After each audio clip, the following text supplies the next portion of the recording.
Hello dear students, starting with part 2 of chapter 3, Inheritance and Variation.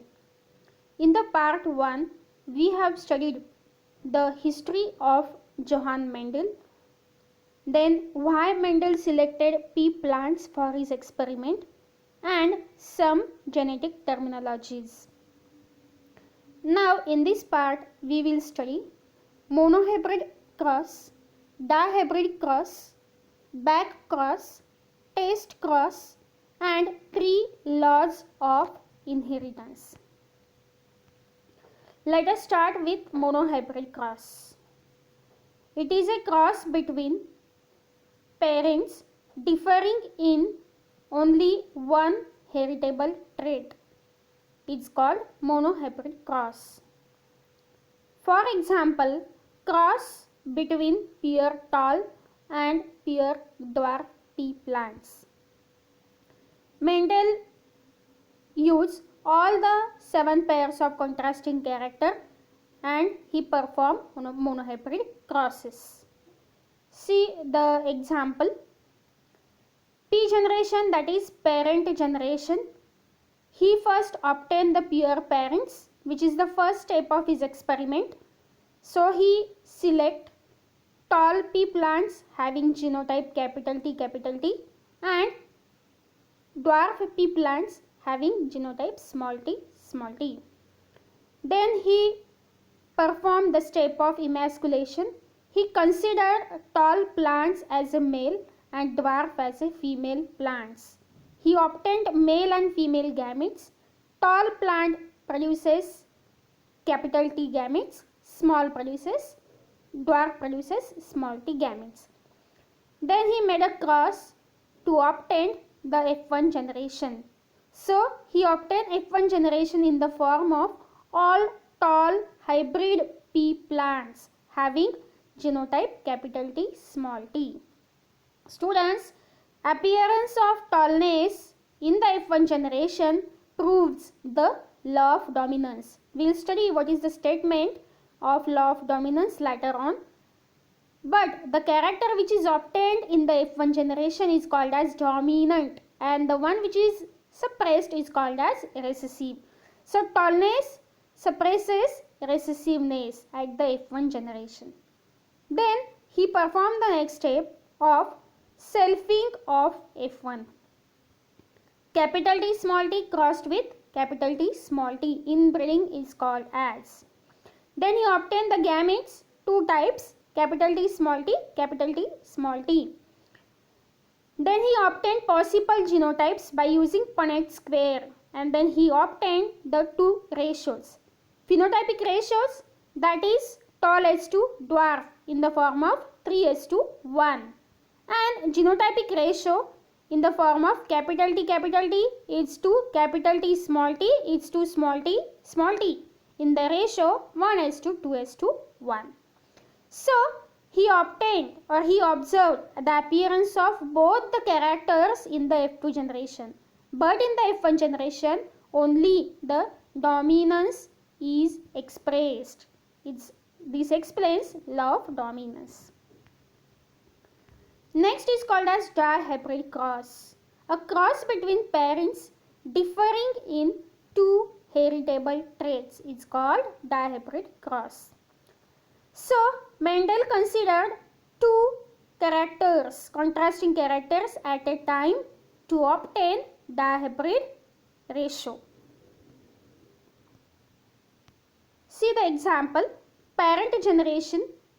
Morphologically, the seeds are yellow in color, having round shape, having genotype Y,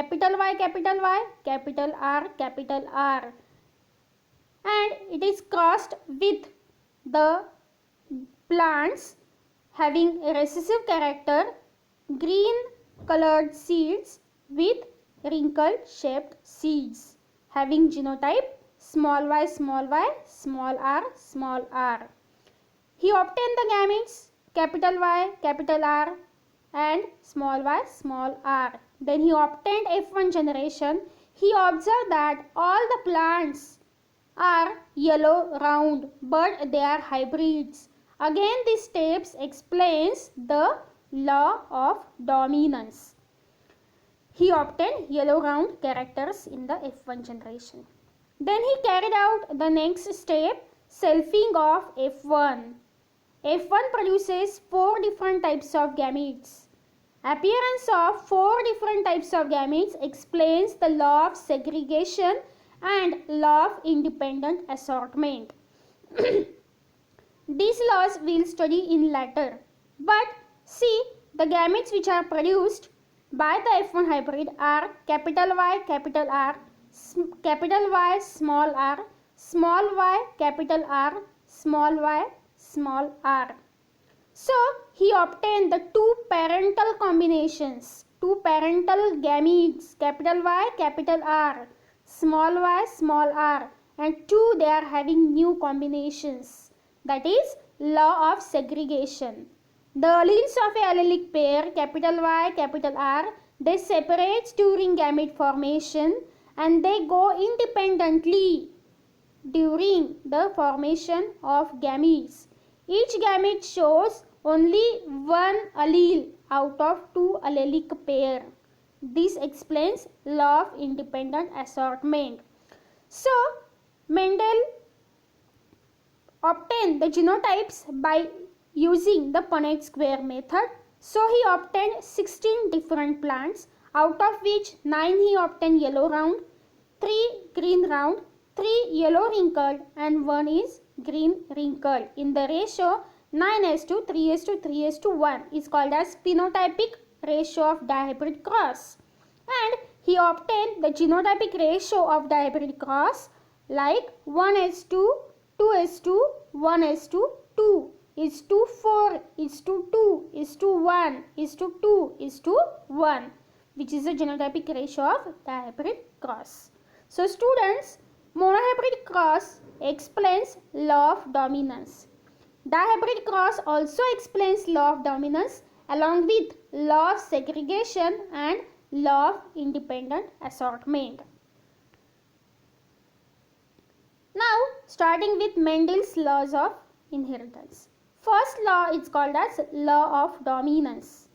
Monohybrid and dihybrid crosses, the phenotypic characters are controlled by discrete units and they are called as factors. We have studied this definition in our part 1. In a dissimilar pair of factors, one member of a pair dominates, which is dominant, over the other, which is suppressed. It's called recessive. The law of dominance is used to explain the expression of only one parental character, that is the dominant in the F1, and expression of both the recessive and dominant characters in the F2. So, in the monohybrid cross, we obtain F1 with the dominant character and F2 with both dominant and the recessive character. Statement of law of dominance is when two homozygous individuals with one or more sets of contrasting characters are crossed, the alleles or the characters that appear in the F1 are called as dominant, and those which do not appear or which is suppressed in F2 are called recessive.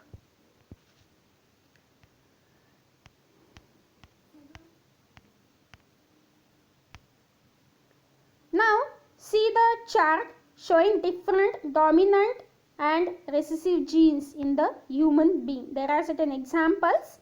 So, the cleft chin, you can see in the diagram, cleft chin is the dominant character over the recessive with no cleft on the chin.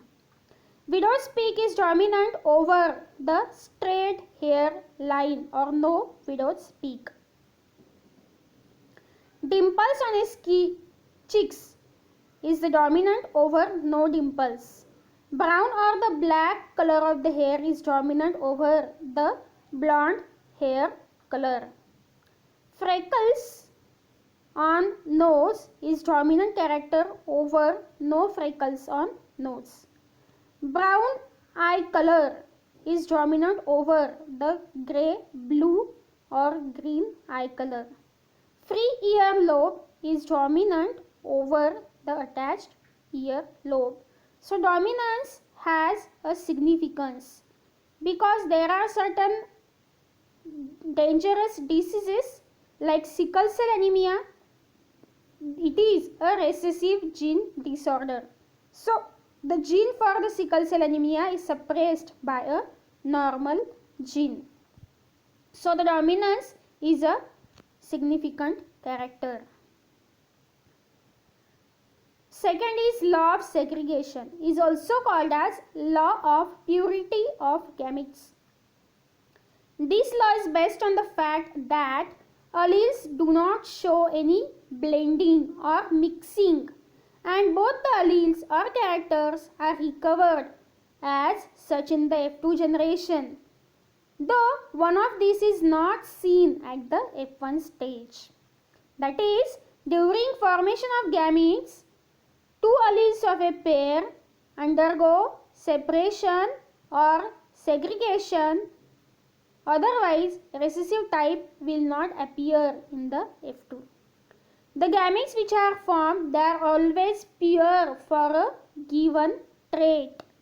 They may carry either dominant or recessive factor, but not both at a time. Statement of law of segregation: when a hybrid forms gametes, alleles segregate or separate from each other and enter in the different gametes. Gametes which are formed are pure in that they carry only one allele, that is, they carry only one, either capital T or small t, no at a time. The gametes formed are pure in that they carry only one allele out of two alleles. Hence, the law is also called as law of purity of gametes.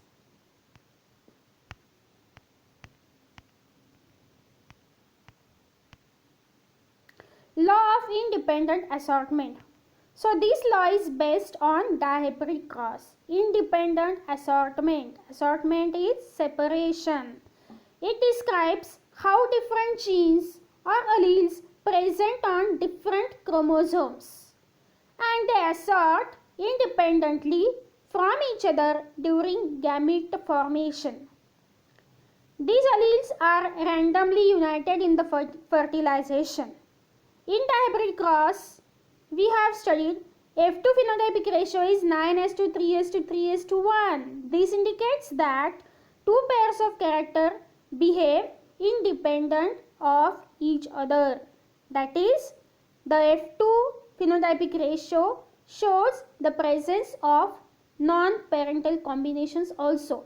Yellow round and green wrinkle, they are called as parental combinations. But the green round and yellow wrinkle, they are the non-parental combinations. But student, you have to remember that the genes which are linked ones, linked means which are placed close to each other on a chromosome, homologous chromosome, they do not undergo segregation.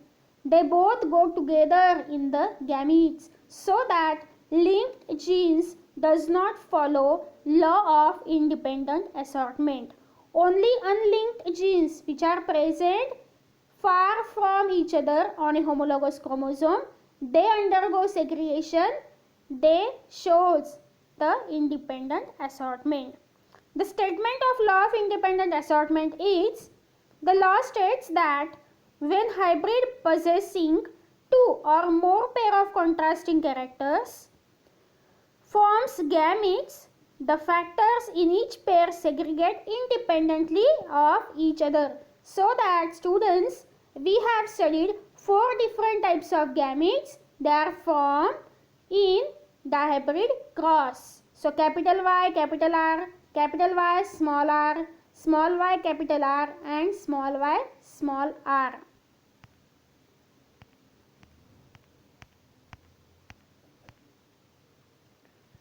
Now starting with the back cross.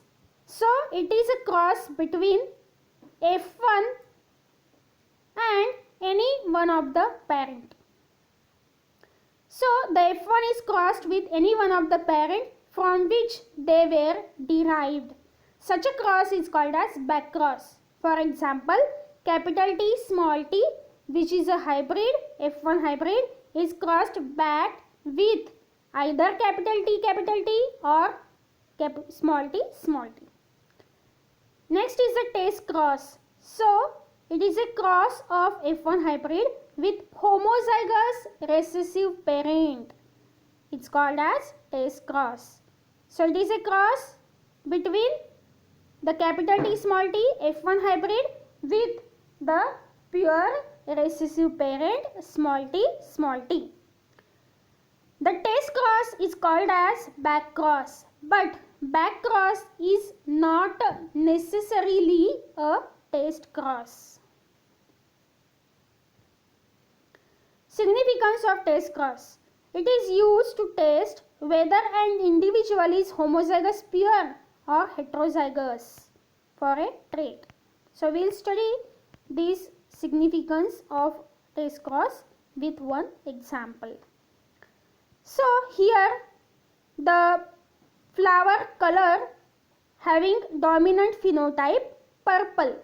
So if you have a purple flower pea plant, so you have to decide or whether this plant is homozygous or heterozygous. This can be done by using the test cross. So two possibilities are there. When the plant is homozygous, the plants which are obtained in the F2 are all purple ones. So, and when the 50% progenies are purple and 50% progenies having white colored flowers, this indicates that the plant genotype is hybrid 1, capital P small p. Okay, so this is the method to identify the genotype of the hybrid, whether that plant is homozygous or the plant is homozygous recessive.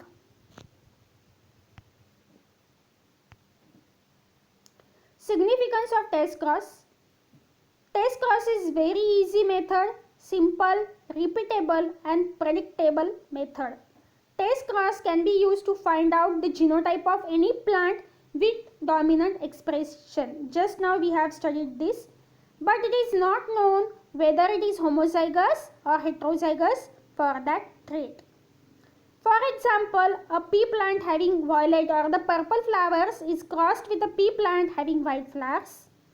If all the flowers produced are violet, we can say that the plant is pure homozygous, that is, it is having genotype capital P.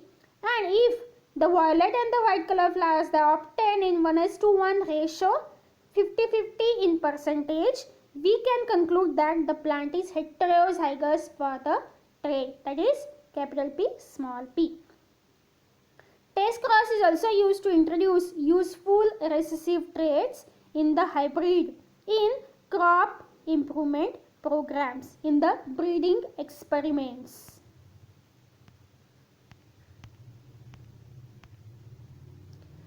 Okay students, in the next part we will study the deviations from Mendel's findings, that is neo-Mendelian genetics. Though the Mendel performed very good and the scientific work to obtain the laws of inheritance, certain scientists they obtain the different ratios from the Mendel's ratios. They perform the different crosses and they prove that the Mendel is not correct every time because they obtained the different phenotypic and the genotypic ratio. That all we are going to study in the part neo-Mendelian genetics. Thank you.